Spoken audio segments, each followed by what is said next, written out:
DSWD Educational Assistance. Paano tayo mag-a-apply? Sino ang mga qualified? Paano ang proseso? Anong mga requirements? At saan pa pwedeng mag-apply na lugar? Ang DSWD Educational Assistance ay isang tulong pinansyal mula sa Department of Social Welfare and Development o DSWD para sa mga mahihirap o nangangailangang estudyante mula sa elementary, high school hanggang college.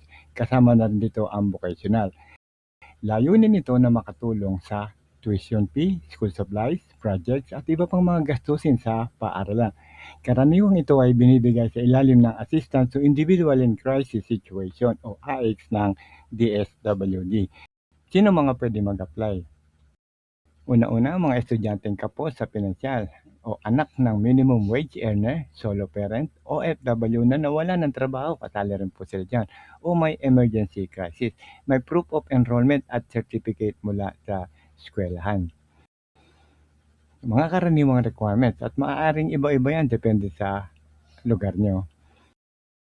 Una-una ay school ID ng estudyante, yung naka-enroll ngayon Certificate of Enrollment o Registration Form, Barangay Certificate of Indigency, valid ID ng magulang o guardian, at authorization letter kung hindi ang estudyante ang mag-a-apply. Pwede rin po yan, magpapa-apply po kayo sa ibang tao.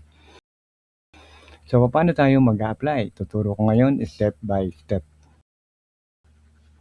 Una, alamin kung bukas ang aplikasyon. I-check ang DSWD field office sa inyong lugar o region o official Facebook page ng DSWD. Nakadepende po kasi ang pondo niyan sa lugar. Mag-schedule o pumila. May ibang lugar na online registration. May iba naman na kailangan ay walk-in. Dati na kasi nagkaroon ng online registration at booking ang ibang lugar katulad ng Aurora, Pampanga, Bulacan, Tarlac at iba pa. Kaya hindi po ito permanente. Number 3, maghanda ng mga requirements. Siguraduhin kumpleto at may photocopy na sa mga nabanggit na requirements. Number 4, pumunta sa DSWD office. Dadaan ka muna sa interview o assessment para malaman kung ikaw ay qualified at mabigyan ng educational assistance. Number 5, hintayin ang approval at payout. Kapag na-approve na, ibibigay na ang tulong na cash o pinansyal. So magkano naman ang educational assistance? Depende po yan sa antas ng pag-aaral at assessment ng DSWD. So depende, kanya-kanya po yan na pangangailangan. Hindi pare-pareho at nagbabago. Depende po yan sa kung elementary, high school o kaya ay college at depende rin sa pondo ng DSWD. So importante mga paalala para sa mga mag-a-apply. Wala pong bayad ang application.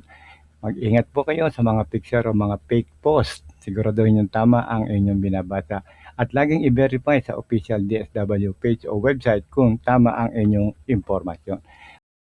Mga satellite clinic naman na pwede niyong puntahan. Para sa mga taga-probinsya na may kanya-kanyang DSWD office sa lugar nyo, hanapin nyo lang o i-type sa inyong phone sa Google search ang DSWD near me at lalabas na kung saan ang location. Kung kayo ay residente ng Caloocan, Malabon, Navotas o Valenzuela, meron po niyan sa second floor ng Victoria Central Mall sa Rizal Avenue sa Monumento. Kung kayo naman ay residente ng Rodriguez at San Mateo Rizal, dating Montalban, ground floor po ng Municipal Hall ng inyong munisipyo sa Rodriguez Rizal, meron din po niyan. Kung kayo naman ay residente ng San Jose del Monte, Norsagaray, Santa Maria, Angat, Bulacan, meron po niyan sa 4th floor ng Government Center sa Star Mall sa Capian, City of San Jose del Monte sa Bulacan.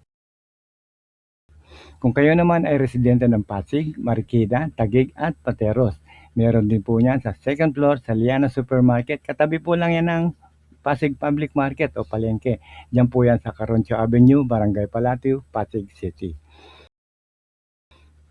Kung kayo naman ay residente ng Pasay, Parañaque, Las Piñas o Muntinlupa, meron din po yan sa 2nd floor ng Victory Food Market. Malapit po yan sa Simbahan ng Baclaran sa Parañaque City. So hanggang dito na lamang at sana ay nakatulong po muli kami sa inyo. Huwag nyo lang po kakalimutan na mag-like, comment at share nyo na rin ang magandang balita na to. At maraming salamat po at huwag nyo lang kalimutan mag-subscribe sa ating channel.